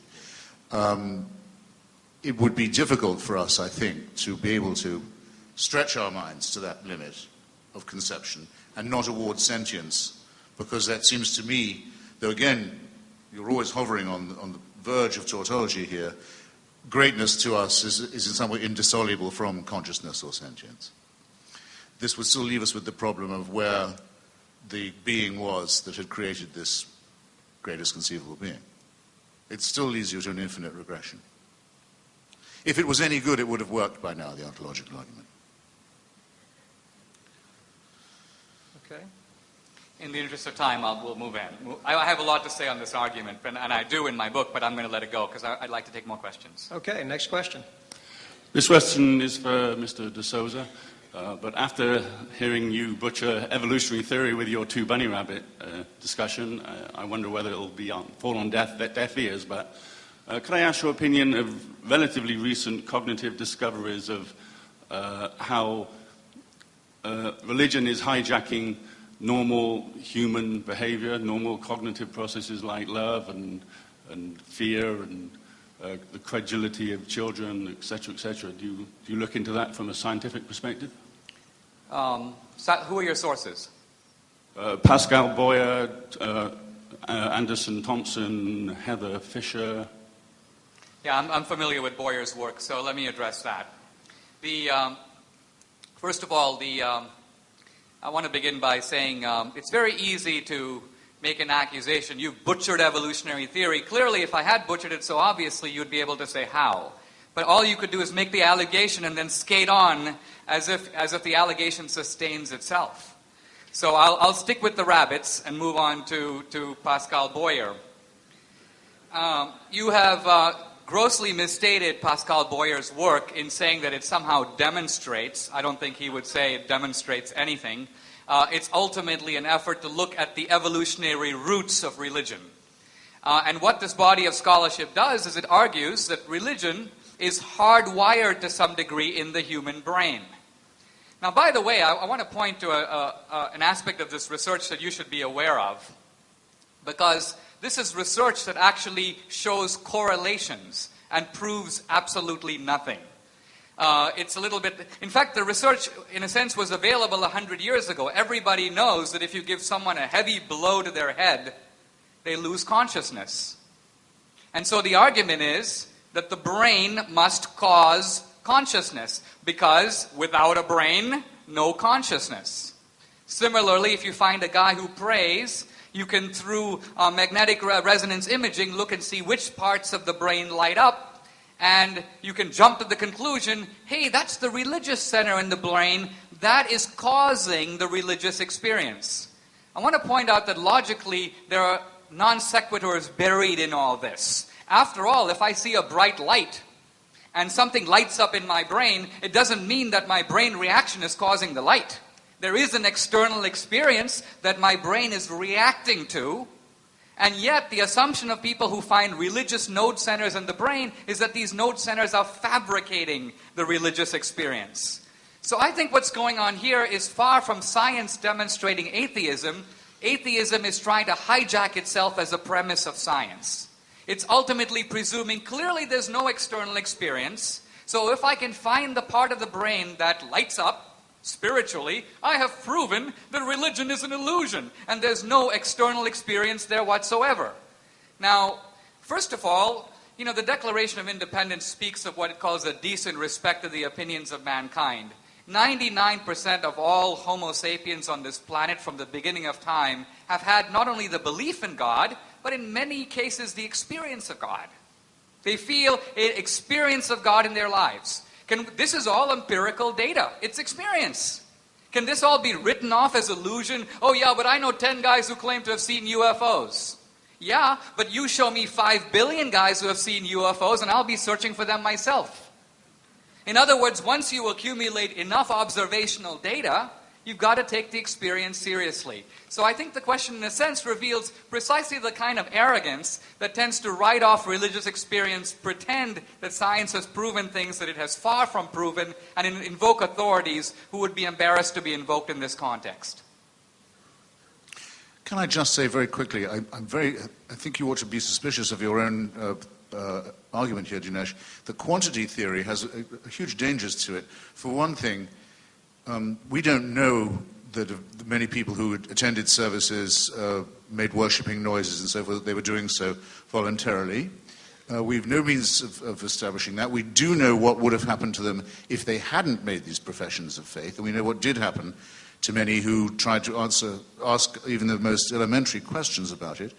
In societies like our own, which are not subject to direct religious coercion, the figure for people who have some kind of belief is much more like 85 than 99%. A good number of people, not all of them stupid, are born, if you like, without the ability to place themselves in a faith position. They just can't do it. I know because I'm one of them. It may be a deformity, a cognitive one, for all I know. I don't think that it is.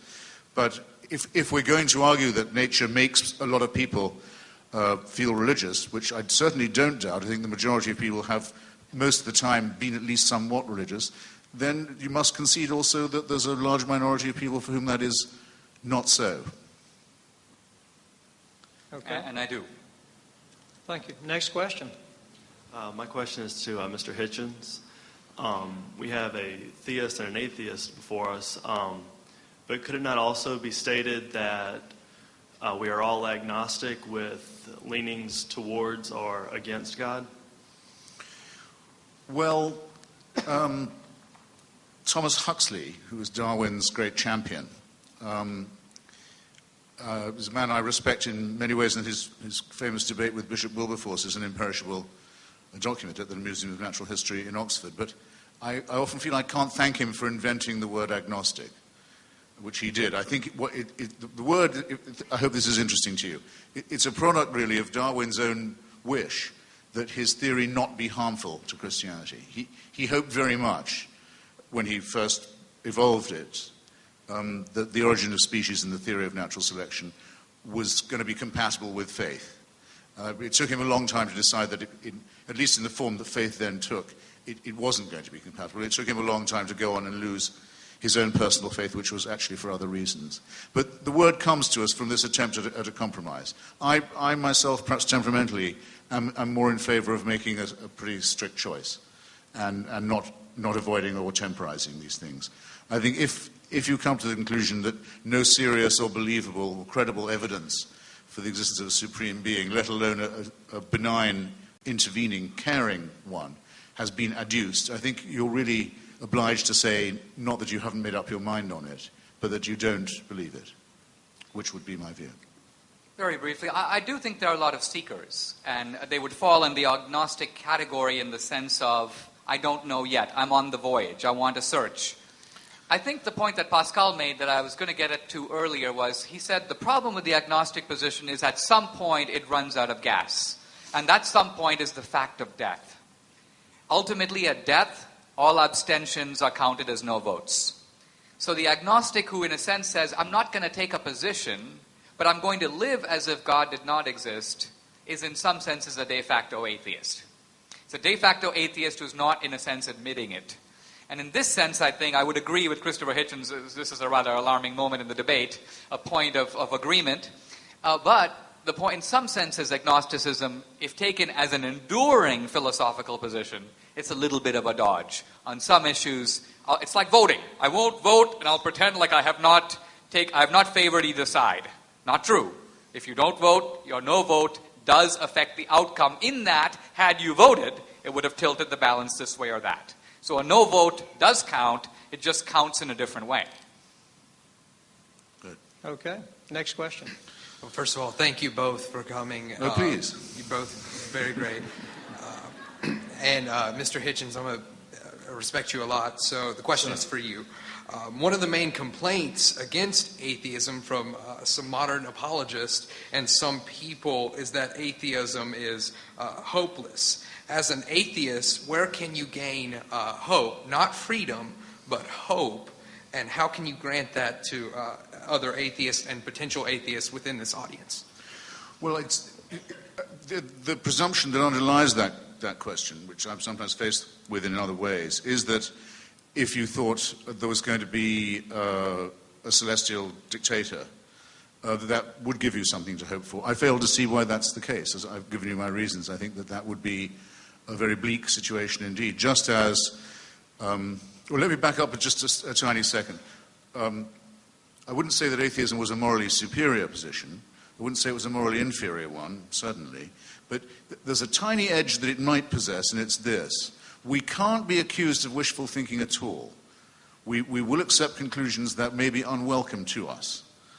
We don't say, well, I won't believe this because if I did, it would mean I'd have to be a pessimist. I mean, that would be absurd. It would be counter-intellectual. I'm not particularly delighted at the thought of my own biological annihilation, of my returning to atoms. It doesn't delight me. My conclusion is it's the overwhelmingly probable thing, that the likelihood that I'll be reassembled and we'll have this discussion again in some theme park is vanishingly small. And if you want to reintroduce the question of hope, no, I don't like the idea that at a certain point I'll be tapped on the shoulder and told, you have to leave the party now, and you can't come back. And not only that, it's going to go on without you. I don't particularly like that thought, but I think it will happen. On the other hand, if you replace it with the thought, the party's going to go on forever, and Daddy will be watching you at it all the time, and you can never leave, if you find hope in that, I wish you joy of it. I think, just very briefly, I think to accept unwelcome news makes sense if it is true, but doesn't by itself give one moral credit. Because you could be accepting the unwelcome news, not because it's true, but for all kinds of other reasons. You could be a masochist. You might, as Christopher himself insinuated, not want it to be true. Because if it is true, all kinds of consequences might follow. In other words, I have a chance of going to heaven, but I might end up in hell. I would rather believe there is no heaven and hell, so I can live my life exactly as I want. I don't have to follow all these commandments and codes and so on, and I can, in a sense, abolish moral accountability. I can get rid of moral judgment if I don't have a judge. This is wishful thinking of a different sort. It's wishful thinking that we will not be held accountable for our actions. So, there are two kinds of wishful thinking involved. The wishful thinking that says, I wish I'd make it to heaven, and the wishful thinking that says, I hope there isn't any heaven because I'm having too much fun down here. Okay, which side are we on? Who's next? Your question. All right, my question is for both. The atheist looks at the universe and says, look. Step up to the mic. The atheist looks at the universe and says, look, that proves there is no God. The Christian looks at the universe and says, look, that proves there is a God. Isn't the true question, do you believe? Well, that certainly isn't the atheist position. The atheist says that the universe is explicable without any supernatural assumptions. The universe gives you no reason to think, nor does anything else in nature give you any reason to think there's a supernatural dimension. It doesn't prove the non-existence of God because that can't be proven. The Christian position... But the proof that there is something that's been attempted by some extremely intelligent people, not exempting my friend and comrade, but there's no satisfactory proof has ever been or ever will be found. It's evidence proof in any case. It's a matter of faith. In a Newtonian universe where space and time extend indefinitely, infinitely, it's a little difficult to see how the universe could have had a beginning or how a God could have created it. However, with the important discovery in the last century that the universe has a beginning, we have the following argument. It's not a proof, it's an argument. And it appeals to human experience. In our human experience, everything that has a beginning has a cause. That's proposition number one. Proposition number two, a statement of fact. The universe has a beginning.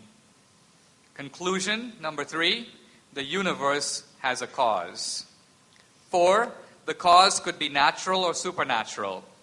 5, we rule out the natural cause since the universe includes all of nature, and we presume that nature doesn't cause itself or bring itself into existence. Therefore, there is a supernatural cause. That cause we call God. If you believe that, you believe anything. Sorry, what are you signaling? 5 minutes. Oh, fine. Okay.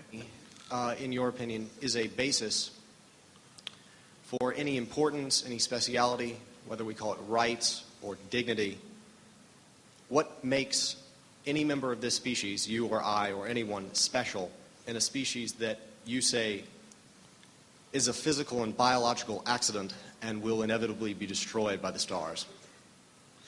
This is a very familiar false antithesis, and it's based on an unexamined presumption, which is that it's best put, I think, by Dostoevsky in The Brothers Karamazov. But without God, anything goes, right? That you're awarded permission to do as you like. Nothing really matters. The lives and rights of others are unimportant without God. But wouldn't it be, I won't say more true, but at least as true to say that with God, all atrocities and indifferences are also thinkable, sometimes mandated. Some religions order you to enslave people. The Old Testament repeatedly orders you to do it. They order you to mutilate the genitals of children. They order you to be terrified of the menstrual blood of women. They order you to inflict rape and exile and dispossession and torture on other people. You don't have to look far if you open your newspaper and go around the world, just do a quick tour d'horizon and see the ways in which the parties of God enjoin people to behave. In other words, I absolutely reject the grammar of your question, and I also very much resent, as I've told you before, gave you fair warning on this point, very much resent the smug religious assumption that anyone who can mention God has a moral edge on me. Not so. Go back and try again. Christopher. No follow-up question. Very briefly, I don't think he meant it in an accusatory way. I think he was asking it perhaps with an example. We're always told, care about the earth, look after the planet, because future generations are going to inhabit it. Now, in some sense, and in the Darwinian sense, you could say, well, why should I care about future generations? What have they ever done for me? Why should I? I can care about my children, but I think the Earth's going to be around for them. Eons down the road, if there's global warming and the planet is 5 degrees warmer 500 years from now, who cares? Why should we care? Why should we invest in things that are not to our Darwinian benefit? I think this question still awaits a full answer. Because I think the atheists are too quick to say we can remove God and leave morality securely in place. In fact, Nietzsche was the one who disputed that. He said, no, you think you can... The point of God is dead was not some crude assertion that God should be cremated or we can't believe in God. It was the consequences of the death of God. Nietzsche was actually talking to atheists. When Zarathustra comes into the public square, the people surrounding him are not religious believers, they're atheists.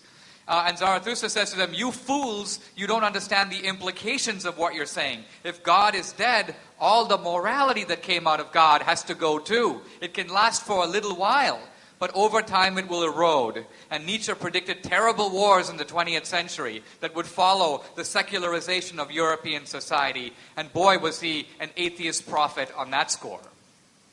But there's a specific Christian school called premillennial dispensationalism, and it's not the only one, that says, who cares about the environment, who cares about the planet, who minds about all this? Jesus is coming back.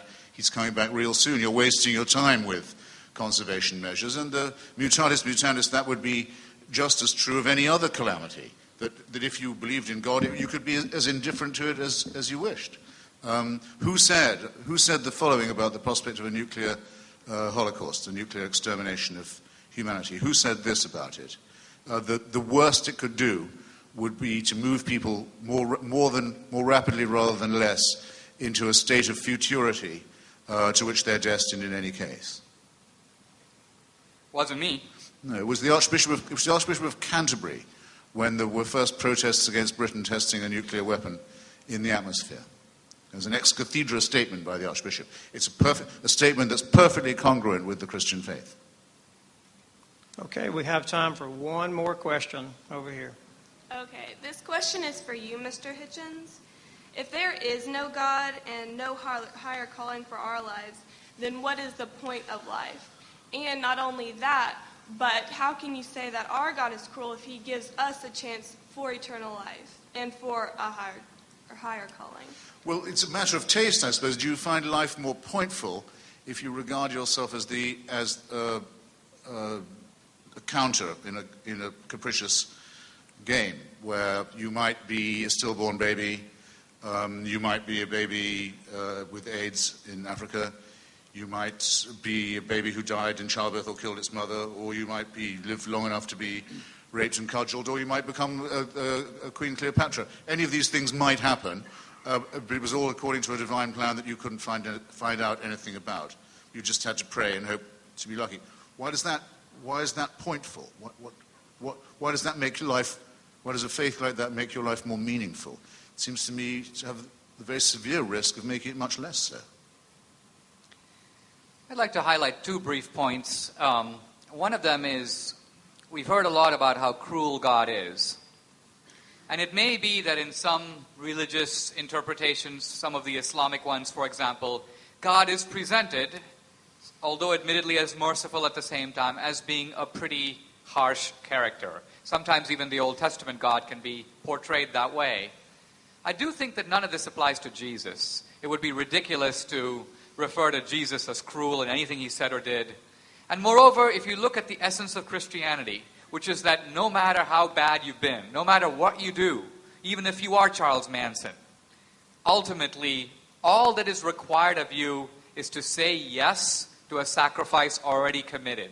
In other words, no cruelty, no recriminations. We're not going to cut your arms off or your legs off.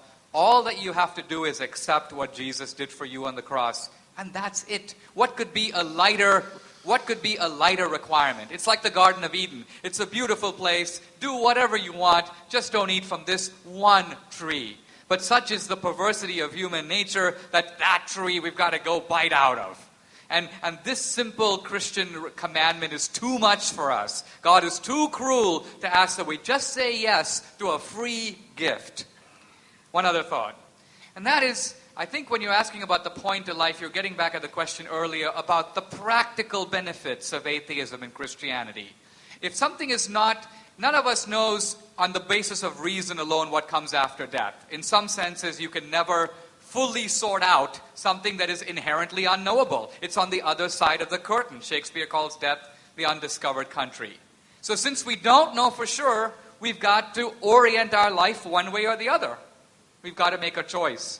So in some senses, the question is, which solution benefits you more? Which gives you more practical payoff? Now, if I had a child who was, let's say, killed by cancer, and I go to an atheist and say, what do you got for me?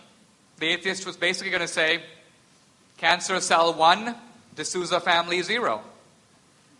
There's no point to it. There's no meaning to it. There's no consolation I have to offer you. Ultimately, this is nature. Get used to it.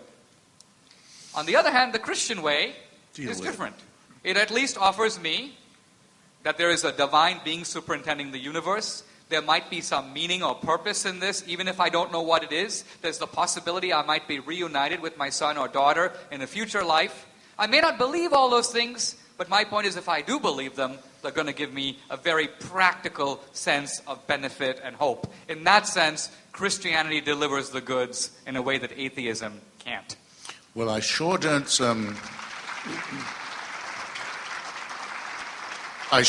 see myself visiting the family of someone who's just lost a child and telling them that God wants it that way and then thinking I'm morally superior for doing that. I sure won't do that. You're quite right. And you're wrong about Jesus of Nazareth, Dinesh, it seems to me. There is no hell in the Old Testament. Strange but true. At least not in any of the canonical books. God may order a lot of genocide and enslavement and torture and rape and dispossession, but once all these people have been destroyed and had their lives and their civilizations obliterated and the earth has covered them, that's it. There's no punishment of the dead. For infinite torture, for torture that goes on forever, you have to go to the Nazarene, who says that those who don't accept his gentle and meek and mild preachments can depart into everlasting fire. Again, something in me resists being spoken to in that tone of voice. If we get this lady's question, we'll have answered everybody's. Sure. That would be wonderful. It hardly ever happens. Come on. I really don't have a question. I just kind of have a statement. I just answer what you had asked earlier. I do believe that something that a Christian can do that a non-Christian atheist cannot do is to lead someone to Christ or to an eternal heaven, to salvation, to something beautiful, whereas an atheist or someone who's a non-believer can lead someone to hell and condemn them. Okay. That's all. That's all. Thank you.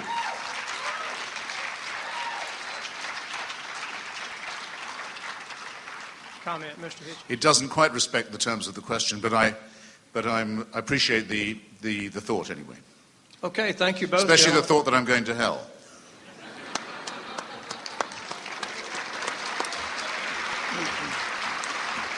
A moral statement if ever I've heard one.